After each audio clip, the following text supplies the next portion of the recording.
ایسے اعمال ہے انسان 20 منٹ آدھا گھنٹہ جتنی مشقت ہو اپنے گھر والوں کو اپنے محرم کو لے کر بیٹھے اور اس طرح دین کا مذاکرہ کرے.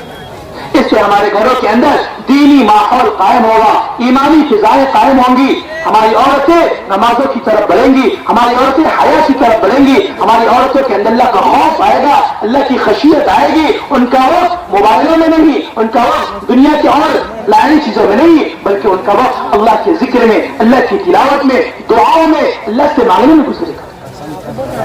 اس طرح ہمارے اپنے اپنے گھروں میں تعلیم کرنے کی اس وقت کی تشکیل ہو جس کو ہم لے کر مسجد میں آئے ہوئے ہیں. پھر اس کی اگلی تشکیل ہو کہ بتاؤ تم اپنا وقت مسجد کے لیے کب فارغ کر رہے ہو. دیکھو یہ اللہ کا گھر ہے, اس گھر کے لیے تم کتنا وقت فارغ کرتے ہو, اس کی تشکیل کرے. پھر اس کی تشکیل کرے کہ دیکھو تمہارے بچے دنیا میں جہاں بھی پڑھ رہے ہو لیکن ان کو مکتب میں بھیجو. اگر وہ دین کی بنیادی چیزیں نہ سیکھیں گے تو پھر وہ اسلام کا بھی انکار کر دے. ایمان سوچ ماحول دنیا کے اندر قائم ہے, دکھایا کچھ جاتا ہے, بنایا کچھ جاتا ہے.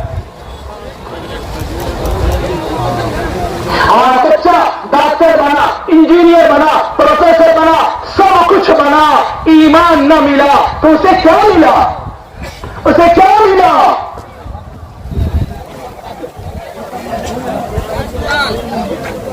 اس لیے اس کی تشکیل کرو کہ اپنے بچوں کو مکتب میں بھیجو.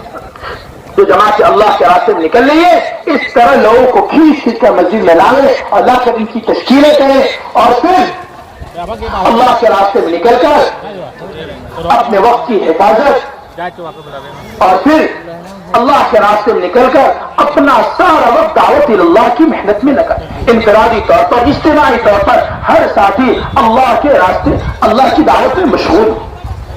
انفرادی دعوت یہ اللہ کے نصرتوں کے نصرت اترنے کا سبب ہے. اللہ کے نبی صلی اللہ علیہ وسلم ایک جگہ تھے, ایک دیہاتی گزرا, اللہ کے نبی نے پوچھا تم خیر چاہتے ہو؟ اس نے کہا خیر کیا ہے؟ اللہ کے نبی نے کہا کہ تم گواہی دے دو اس بات کی کہ اللہ کے سوا کوئی معبود نہیں اور حضرت محمد صلی اللہ علیہ وسلم اللہ کے رسول ہیں.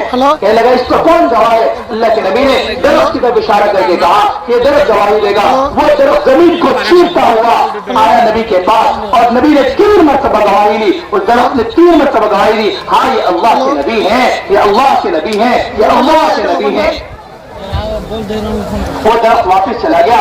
یہ دیہاتی اس نظام کو دیکھا اور فوراً کلمہ پڑھا اور پھر کہنے لگا کہ میں اپنے علاقے میں جا رہا ہوں, وہاں کے لوگوں کو دعوت دوں گا, اگر وہ میری بات قبول کر لیں گے تو میں ان کے ساتھ آپ کے پاس آؤں گا اور اگر نہیں تو میں اکیلا خود آؤں گا. انفرادی دعوت اللہ کے نصرتوں کے اترنے کا سبب ہے.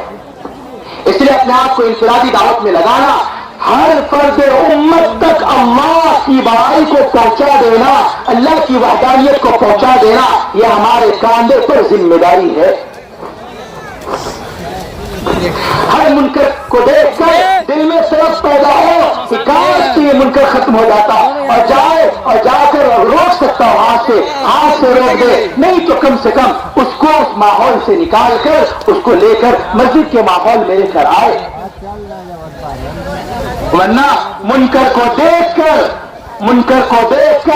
دل میں طرف پیدا نہ ہونا, اس کی روکنے کی فکر نہ کرنا, یہ دل میں ایمان کے نہ ہونے کی علامت ہے.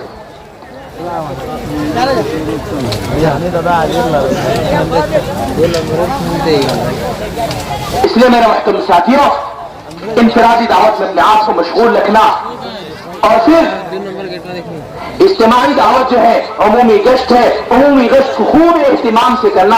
مولانا شیخ رحمۃ اللہ فرمایا کرتے تھے اگر نکلنے والی جماعتیں 2 کام اہتمام سے کر لیں تو تبلیغ سمجھ بھی دیں گی اور سمجھا بھی دیں گی. ایک تو عمومی گشت اصول کے ساتھ کرنا, دوسرا اپنا کھانا خود بنا لینا.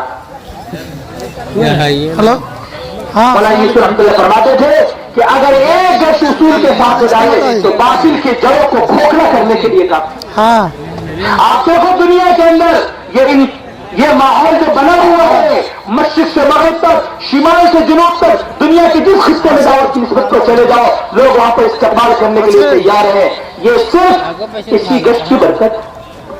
ورنہ اس کے علاوہ کیا ہمارے پاس؟ یہی گشت، یہی ملاقات، یہی تعلیم، یہی مشورہ، یہی ساری دنیا میں ہے۔ اللہ نے اس مختصر سے اعمال کو ان اعمال نبوت کے ذریعے سے ساری دنیا کے اندر ایک ماحول بنایا، ایک گشت اصول کے ساتھ ہو جائے، باطل کے جوڑوں کو کھوکھلا کر دے گا۔ پیرس کے علاقے میں دین کی محنت کرنے والے قائم ہو گئے، امریکہ کے ننگے ماحول میں عورتیں حیا کی چادر اپنے اوپر ڈال دی، یہ صرف دعوت کی برکت ہے۔ اس لیے عمومی گشت کو خوب اہتمام سے کرنا، 2 نمازوں کے درمیان کو وقت کو فارغ کریں اور پھر ایک مضبوط جماعت تشکیل کرے، دعوت کے فضائل بیان کر کے، قربانیوں پر لوگوں کو آمادہ کر کے لوگوں کو تشکیل کرے۔ بھائی ابھی گشت ہوگا، گشت کے لیے کون کون تھے؟ جو تیار ہے ان کو آگے بڑھا لے، جو لوگ عذر کر دیں ان کو ذرا سے پھر ترغیب دے، اگر پھر بھی عذر کرے ان کو فارغ کرے کہ جاؤ آپ جا کر اپنی ضرورت پوری کر کے فوراً لوٹاؤ مسجد۔ پھر جو یہ تیار ہو گئے، اب ان کے درمیان آداب گشت بیان کی جائے، خوب اہتمام سے آداب گشت کو بیان کی جائے۔ یہ نبوت کی محنت ہے، سرسری محنت نہیں ہے۔ ایک ہوٹل میں رہنے والے، استقبال میں رہنے والے شخص کو سکھایا جاتا ہے تمہیں استقبال کیسے کرنا ہے، یہ ہوسٹس کو سکھایا جاتا ہے کہ تمہیں آنے والے مسافرین کیسے استقبال کرنا ہے۔ یہ اللہ کے مہمان آ رہے ہیں، ان کو نہیں سکھایا جائے گا کہ ان کا استقبال کیسے کرنا ہے، ان سے باتیں کیسے کرنی ہے۔ یہ اللہ کے گھر کے مہمان ہیں، ان کے ساتھ کیسا سلوک کرنا، خوب بہترین خوب اچھے طریقے سے اصول و آداب بیان کیے جائے اور پھر جماعت کو روانہ کیا جائے، امیر طے کیا جائے، متکلم طے کیا جائے اور رہبر طے کیا جائے۔ جماعت کم سے کم 3 افراد پر مشتمل ہو، زیادہ سے زیادہ 10 افراد پر مشتمل ہو، اور یہ جماعت جا کر خوب فکروں کے ساتھ، غم کے ساتھ جاوے اور جا کر لوگ ان کے ماحول سے نکال کر اللہ کے گھر کی طرف کھینچ کر۔ اسی طرح پھر خصوصی گشت کرے، خصوصی گشت میں جا کر 3 طبقوں پر محنت کرے۔ سب سے پہلے جا کر وہاں کے بڑے علماء سے ملے، علماء سے مل کر ان سے دعائیں لے لیں، ان کو بتا دیں ہماری جماعت آئی ہوئی ہے، اگر آپ کا وقت کچھ ہمیں مل جائے، ہمیں کچھ سیکھنے کو مل جائے گا۔ اور پھر اس کے بعد وہاں کے پرانے ذمہ دار ساتھیوں کے پاس جا کر ان سے 2 باتیں کرے کہ دیکھو اللہ رب العزت نے آپ کی قربانی کی برکت سے یہ ماحول قائم کیا ہوا ہے کہ لوگ نماز روزوں پر ہیں، لوگ مسجدوں کو وقت دے رہے ہیں، آپ کا ذرا وقت اور آپ کا ساتھ ہمارے ساتھ ہو جائے تو ہمیں تقویت مل جائے گی۔ آپ اپنے بولی بستر کے ساتھ ہمیں وقت دے دے، جب تک ہمارا قیام رہے آپ کا ساتھ رہنے سے ہمیں قوت مل جائے گی جماعتوں کی تشکیل میں اور جماعتوں اور لوگوں کو اللہ کے راستے میں نکالنے میں ہمیں قوت مل جائے گی۔ ان کو ساتھ لینے کی کوشش کریں۔ پھر وہاں جو گاؤں کے با اثر لوگ ہوتے ہیں جن کا دنیاوی اثر ہوتا ہے ان کے پاس جاوے اور ان سے جا کر کہے کہ اللہ نے آپ کو ایک ممتاز مقام دیا ہے، لوگ آپ کی بات یہاں مانتے ہیں، آپ یہاں بڑے سمجھے جاتے ہیں، ہم یوں چاہتے ہیں کہ آپ اللہ کی یاد اسی طرح بڑے بن کے رہیں، آپ کا مقام اونچا رہے، اس کے لیے آپ کو قربانی دینی پڑے گی، آپ کو اپنے اوقات کی، اپنے جان و مال کی قربانی دینی پڑے گی۔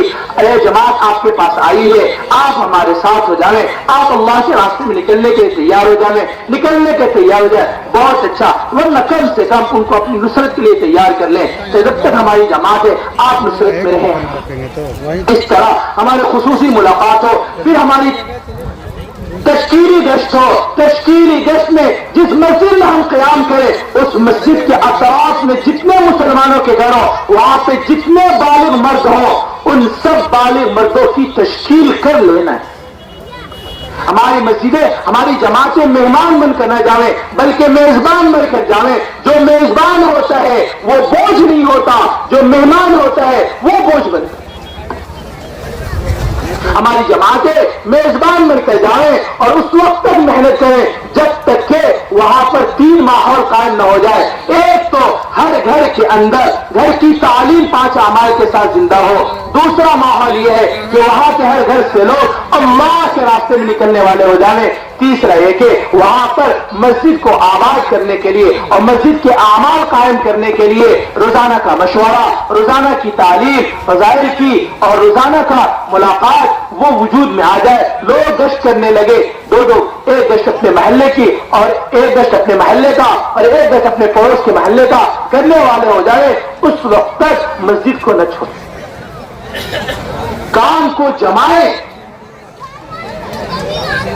اور ماحول قائم کریں اور اس ماحول میں لوگوں کو کھینچ کر لے کر تشکیل کرنا ہے اور پھر اصولیابی کی محنت کرنی ہے. اپنی ساری صلاحیت کو چھوڑ دینا ہے.